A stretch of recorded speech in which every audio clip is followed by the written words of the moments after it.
like at this time to introduce the members of the commission who are here.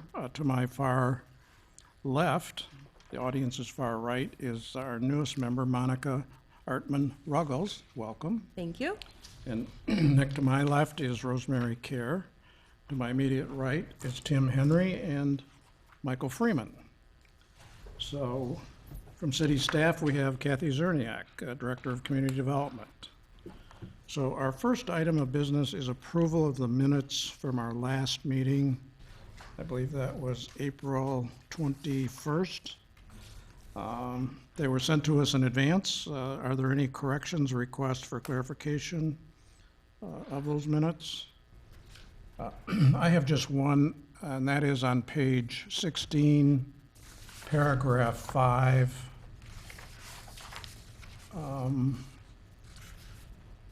In the first line of that paragraph, the word is working. I think it should be wording. The wording should be substituted instead. So with that correction, are there anything else? Seeing none, all those in favor of the minutes indicate by saying aye. Aye. Opposed, no. The minutes from the April 21st meeting are approved. First item is on the agenda is a periodic review of Chapter 156, the city's subdivision ordinance. Kathy, why don't you just Sure. get right into it with us, please? Thank you. Because you didn't have any meatier items that would fill the council chambers tonight, we wanted to bring you a few business items that sometimes we don't bring forward because you have other substantive items. About a year and a half ago, the city sent its entire code of ordinances out for the first time ever to be recodified. We had been managing our code in-house since the beginning of time. So we literally boxed up all the ordinances that had ever been approved, and I forget how many boxes, but there were 30 or so large boxes, sent them out, and for about a year, a legal firm worked on codification.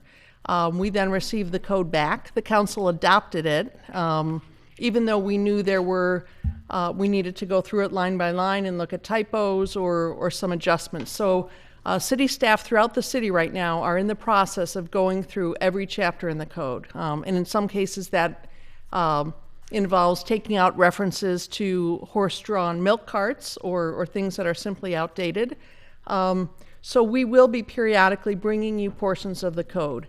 This code review doesn't necessarily deal with substantive issues, but the council has asked us, regardless of whether the chapters have substantive changes or not, to at least do a review and bring them forward so we can at least get a good code that is solid from which we can work going forward. The subdivision chapter is unusual in that in 2012, the Plan Commission spent about 6 months reviewing in depth and updating the subdivision chapter. The subdivision chapter hadn't been updated since the 1950s, so what you see is a pretty up-to-date chapter. The types of changes we made, for instance, references to the fee schedule. It used to be that each department had its own fee schedule. You'll see clarification. The council now annually adopts a single fee schedule for the entire city. You will see some changes related to timing, such as when certain requirements need to be met. There was a shift there to reflect that things like the subdivision agreement or some final versions of engineering plans need to be met prior to the recording of the subdivision plat. So in that case, it really reflects current practice more accurately. There were a number of areas where we changed the references, or not a number, but a couple where we changed the reference to other code sections that have since changed. The one section that we did add, based on some confusion that we've seen over the past few years and based on a recommendation from the city attorney, is that we added language requiring that subdivision improvements be accepted by the council by resolution. In the past, when subdivision improvements are done, whether it's a public or private street, storm sewers, water, sanitary sewers, when those are done, and when 50% of the lots in a particular subdivision have been sold, we simply in the past have brought those forward to the city council and they've accepted them by motion.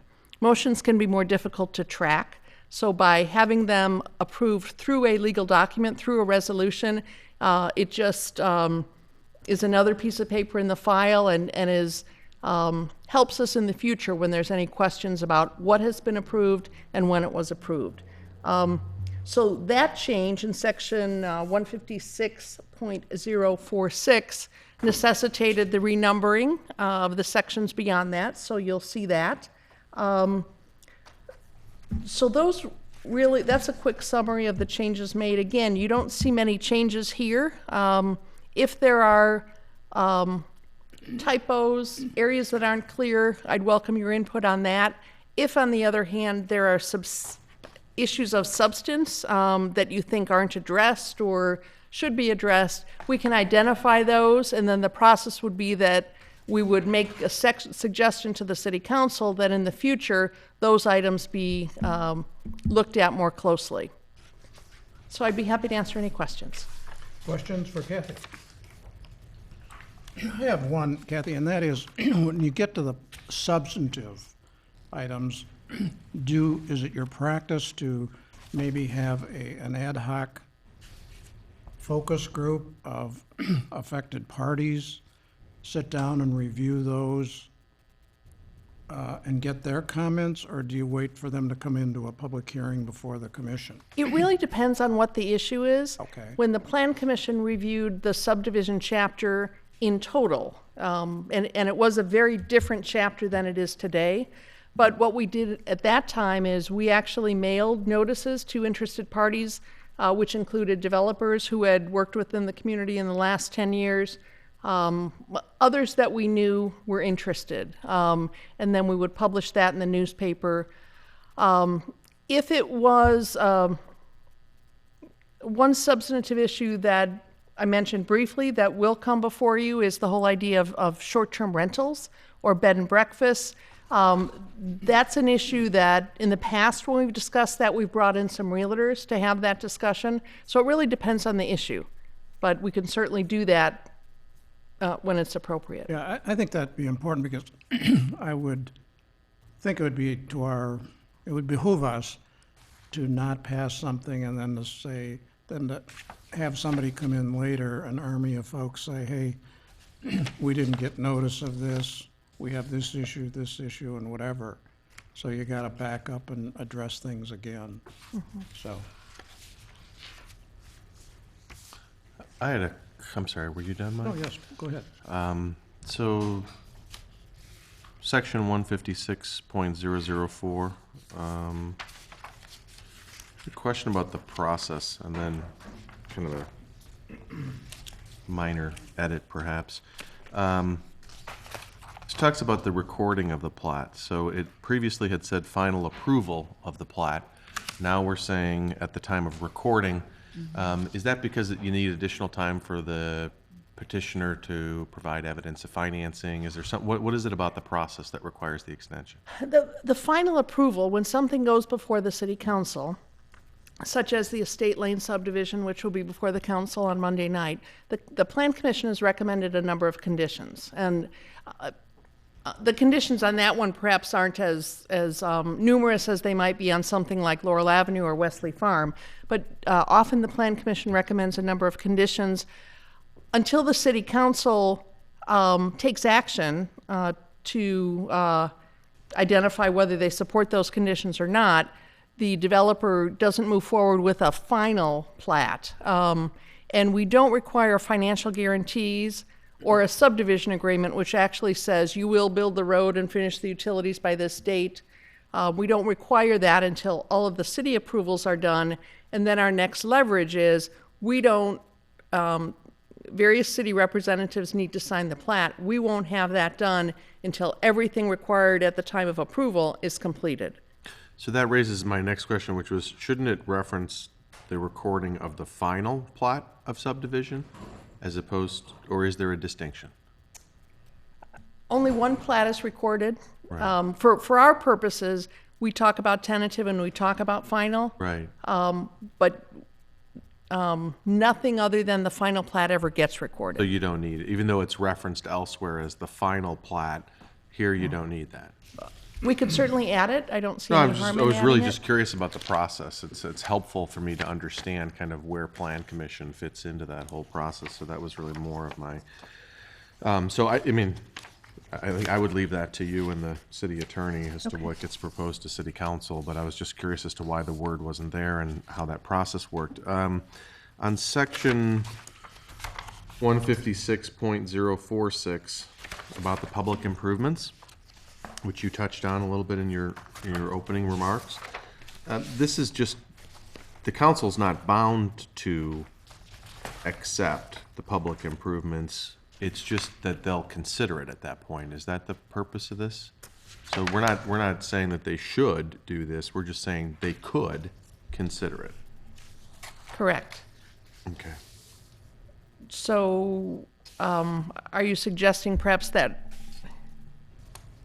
I'd prefer could than should. So I kind of like it the way it is. I just wanted to make sure I was following the thought process behind the addition here. I think the city council shall consider the acceptance of public improvements by resolution. I think the shall there refers to the fact that They have to vote it up they or have to down. vote it by resolution rather than requiring them to approve So it. you've got written documentation. But we can certainly, Well, and if they're all met, so if the developer meets all of these criterion, they have to complete all of these things before the city will do that then? Is that the, correct. okay. Well, But we'll certainly, we can look at that language. There will be a city attorney final review of this after the staff work and after your comments. So we can call that out to look at that yeah, language. it's just hard. I don't really have much of a context as to what other municipalities do under the same circumstances. So since it's a new review or requirement for the city council, it kind of drew my attention. Okay, thank you. It happened previously, but it wasn't referenced in the code. So Oh. it was one of the, as I said, the council simply accepted by motion. Oh, right, And we right. wanted to be clear that, number one, the city council, that improvements weren't accepted until city council took action, Mm-hmm. and that the city council action should be by resolution. Okay, I think we can move right to, I sorry. just, one small comment on 156.049, street improvements, paragraph C1. Phase 1 street improvements may defer certain elements of the public street standards for later installation. I'm sorry, tell me where you are. 156.049, Street improvements, okay. paragraph C1. It's at the top of the page, Okay, where it says Phase 1 street improvements may defer certain elements. I think you want a preposition of the public street standards for later installation. okay, we will look at that wording.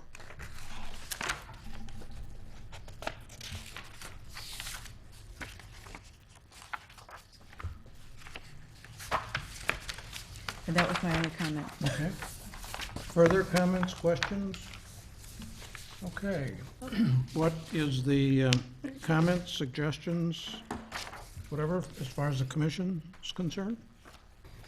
I think this is pretty straightforward and explanatory. I think with the suggested matters of understanding and the insertion of the word of, I think I'd be ready for a motion on this. Great, so moved. It's been moved. Is there a second to approving? Second. Seconded, Monica. Okay, all those in favor of approval indicate by saying aye. Aye. Aye. Opposed, no. Motion carries 5-0. Okay, next item is item 4, public hearing and action on consideration of the updated official zoning map, which was sent to us in the packet. Kathy? State statutes do require that municipalities, from time to time, reapprove an official zoning map for the city. The City of Lake Forest last approved the zoning map in 2012. City of Lake Forest doesn't see many zone changes. We're a fairly built-out community. We're not annexing a bunch of land.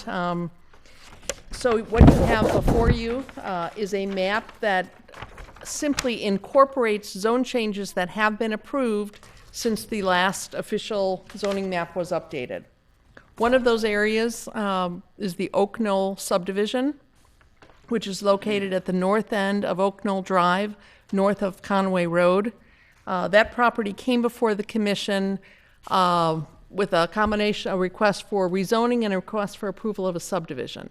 The property was previously zoned R5, which is considered a holding zone for properties that have no development plans. The Plan Commission recommended and the City Council approved rezoning to R4, and the subdivision was also concurrently approved, and that subdivision is underway.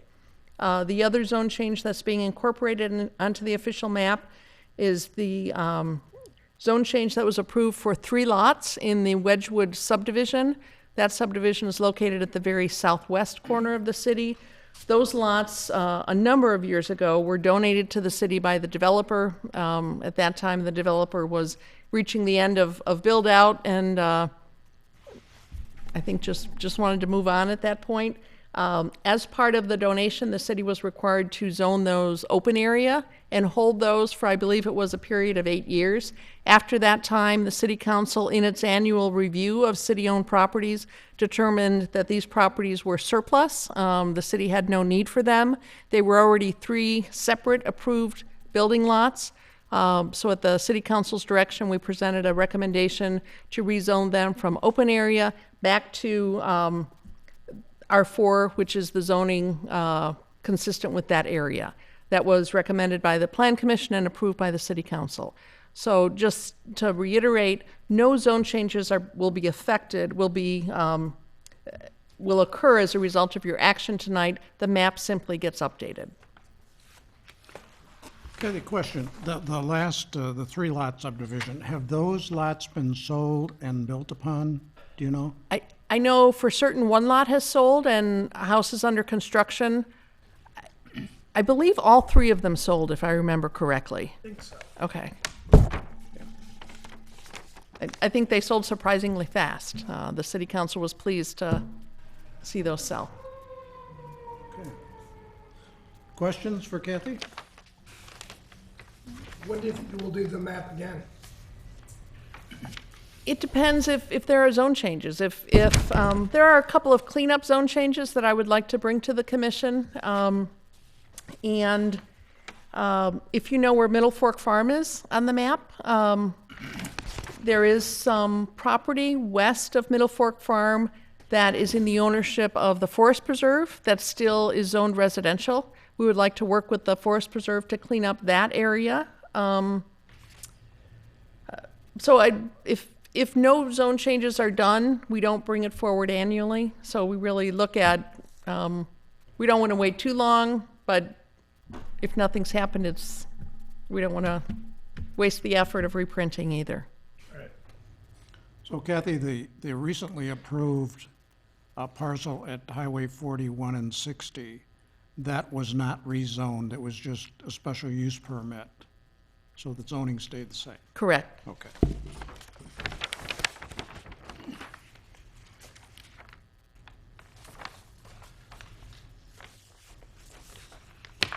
This is kind of a formality, isn't it? It is because you're not considering a rezoning at this point.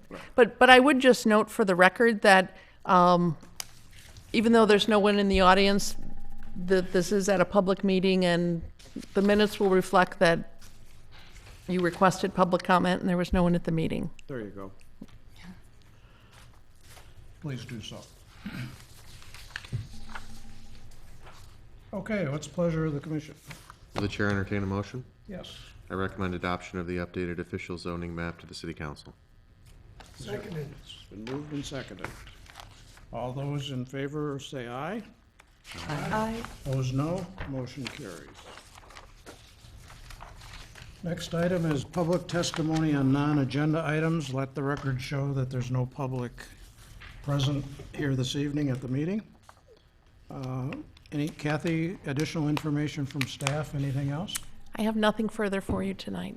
Good. Very, very quick. Motion to adjourn. So, it's second? Second? Motion carries. Thank you.